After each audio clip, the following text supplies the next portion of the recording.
Hello everyone and welcome back to Around the Farm. We're just a couple days away from the big move. We're actually signing the paperwork on Friday to close on the house, and then we can start moving in anytime after that. But we're going to do one last Around the Farm video here on the place we're renting. And I'm kind of a Craigslist addict, I'll be the first to admit it. And so about 3 times a day probably I check Craigslist. And I got up the other morning and I went on Craigslist and I seen this on there, and so I decided to go look at it. My dad and brother have the same rakes, and so I figured that it'd be good for parts.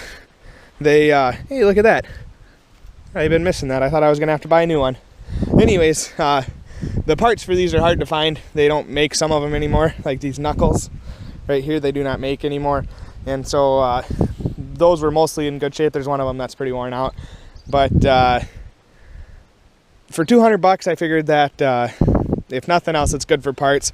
But we'll stick it in the shed, and who knows, I may end up using it someday. Maybe it'll just get used for parts. I did come with an extra bar here that actually does have teeth on it, believe it or not, because I like to say that this one has about as many teeth as my old neighbor did, which is not very many.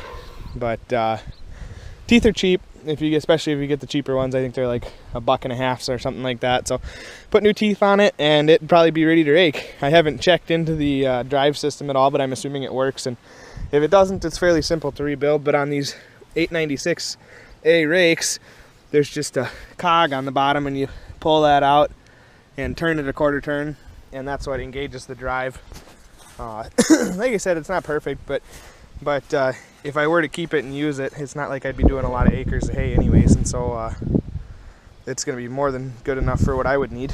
So yeah, just thought I'd let you share with you guys. This is kind of the first piece of actual farm equipment that I've bought in a long time, and so it's kind of fun to go look at this kind of stuff. And we had actually gone to an auction that morning, and I looked at a few things, and it was either there was some old John Deere Bs that were just absolutely trashed, and then there was some newer equipment, and it was really nothing that I was looking for or interested in. And so we didn't hang out there, and then I went and picked this up instead. But yeah, and then Dad's given me his number 5 sickle mower. And when we're with the house we're buying, it's coming with a hay rack. And so the only thing I'll be missing for my baling operation would be a baler. And if I got a 14T, I think my John Deere B could pull it.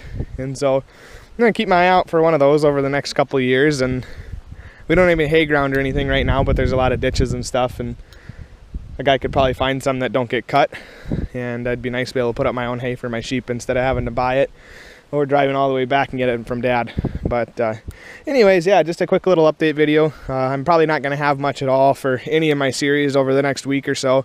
Probably next 2 weeks, just so getting settled into the new house. And I will do some walk-arounds in the new place, and I'll probably do some drone footage and stuff like that, but I don't know how soon I'll get that put up. But please leave a like, share, subscribe, and check back for more.